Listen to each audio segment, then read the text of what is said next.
मंडळी रामराम.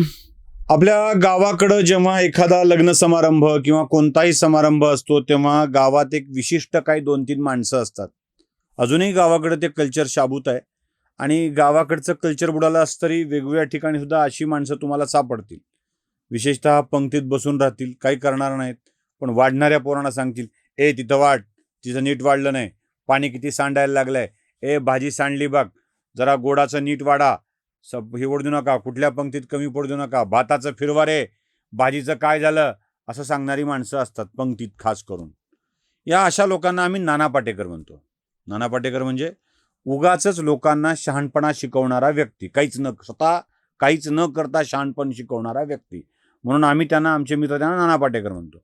बघा, तुम्ही गावात तुम्ही कोणतंही कार्य ठरवा, जेवणाची पंगत असू द्या की अजून काही असू द्या, असा शहाणपणा शिकवणारी माणसं, अरे मंडप नीट घाला, वारं घुसतं पडेल, म्हणजे मंडपवाला गुपचूप आपलं काम करत असतो, पण मंडप कसा घातला पाहिजे यावर एक माणूस शहाणपणा शिकवणारा असतोच. स्वयंपाक कुठे केला पाहिजे यावर शहाणपणा शिकवणारं काम त्याचं असतं. म्हणजे तो स्वतःला सर्वातला तज्ज्ञ समजतो आणि माझं ऐकलं नाही म्हणून खराब होईल किंवा खराब झालं आणि सगळं झाल्यावर काय रे, माझं ऐकलं असतं ना तर नीट झालं असतं, अशी सांगणारी माणसं पण असतात. यांना अक्कल कशाचीच नसते. पण इतका शहाणपणा शिकवतील की त्या काम करणाऱ्याला आपण याला का बोलावलं असं वाटेल. बरं, बोलावलं नाही तरी अडचण आहे. म्हणजे ही इतका घात करतील त्या कार्यक्रमाचा, बोलून इतकं घाण करतील त्या कार्यक्रमाची की त्या माणसाला पुढे जगणं नकोसं वाटेल अशी वेळ आणतील.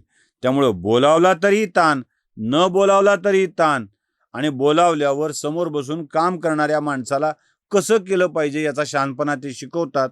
म्हणून आमची दोस्त मंडळी अशा माणसांना नाना पाटेकर म्हणते. नाना पाटेकर हा असाच आहे बरं का, असाच. म्हणजे नाही रे, ते नीट झालं पाहिजे, सगळी चांगली आहेत रे, असं काही नसतं रे, असं म्हणून समाजात घडलेल्या प्रत्येक गोष्टीत आपलं शहाणपण शिकवायचं. जणू हे कशात सगळ्यांच्या आधी हेच जन्माला आले होते, हे मूळ पुरुष आहेत. तो भूत्या पिक्चरमधला नाना पाटेकर जसा औषधं सांगत आणि सगळंच कसं चांगलं सांगत फिरतो ना, तसा तो भूत्या बनून नाना पाटेकर आपल्या महाराष्ट्रातल्या प्रत्येक माणसाला शहाणपण शिकवतोय. हे जग सुंदर आहे, त्याला अजून सुंदर बनवायचंय.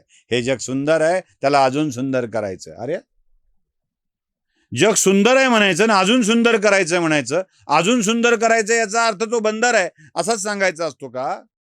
मला चित्रपटातल्या प्रसंगावर नाही बोलायचं आहे, पण भूत्याचा रोल नाना पाटेकर आयुष्यभर आपल्या वास्तविक जीवनात करतोय का हा प्रश्न पडतो.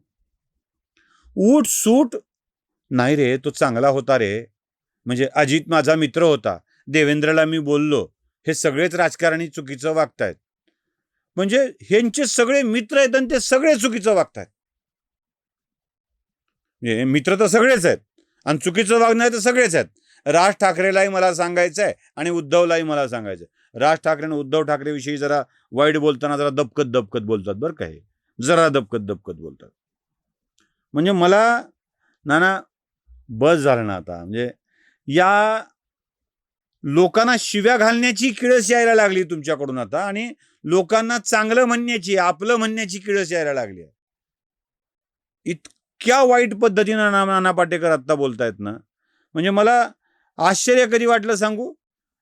महाराष्ट्राच्या बाहेर जावं वाटतंय म्हटल्यावर जा ना, खरंच जा. पाकिस्तानात जाऊन बघा, बांगलादेशात राहून बघा, वाटलंच तर तुम्ही अजून बर्माला जा, फार वाटलं तर जैनजीनं क्रांती केलेल्या नेपाळमध्ये जा, फार खूपच वाटलं तर ह्याला जा, श्रीलंकेत जाऊन बघा, तिथे किती छान आहे ना. अजून बेस्ट ऑप्शन आहे ते म्हणजे तालिबानचं राजवट असलेलं अफगाणिस्तान, तिथं जाऊन बघा ना. इराण, इराक, कुवेत, जरा इकडे जाऊन बघा ना. सोमालियात जाऊन बघा ना एकदा. खरंच म्हणजे महाराष्ट्र सोडावाच वाटतोय तर नानांनी जरा या देशात जाऊन बघावं, तिथली काय स्थिती आहे ती.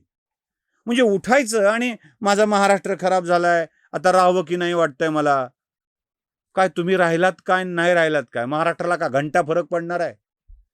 हे नाना पाटेकर बनून आमच्या गावात जी माणसं उगाचच पंक्तीचा राडा करतात ना, वाढणाऱ्या पायाच्या पोरांच्या पायात खोडा घालायचा. ए इथे नुकती नाही गेली, तिथे भात नाही, आमटीचं इकडं नाही गेलं, काय शहाणपणा करताय रे, कुठं लक्ष आहे पोरानं तुमचं. ती पोरं खरं तर मेहनत करत असतात, पंक्तीत माणसाचं वजन वाढत असतात. पण हा शहाणपणा सांगणारा माणूस अगदीच बिनडोकपणे ह्या विषय बोलत असतो. तसं नाना पाटेकर झालाय. उगाचच या सगळ्या विषयांना मांडत राहायचं, बोलत राहायचं आणि आपण नाना वेगळेच असल्याचं सांगायचं. नानाच्या या नाना तरा आता महाराष्ट्रासाठी नकोशा वाटणारे आहेत. ते नाम फाउंडेशन, पाणी फाउंडेशन उत्तम काम करतंय, करत राहा, पण तेवढ्यापुरतं बोला ना.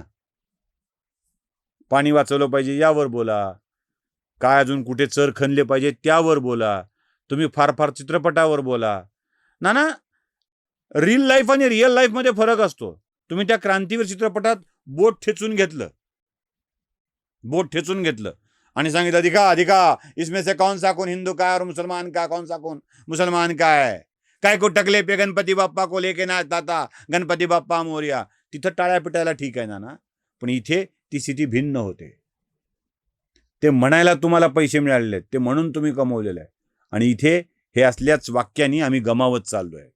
कमवण्यातला आणि गमावण्यातला फरक समजा नाना, आणि तो जोपर्यंत लक्षात येणार नाही ना, तोपर्यंत नानासारख्यांच्या अशा बाष्कळ गप्पांना डोक्यावर घेतल्याशिवाय दुसरा कुठला पर्याय वाटणार नाही.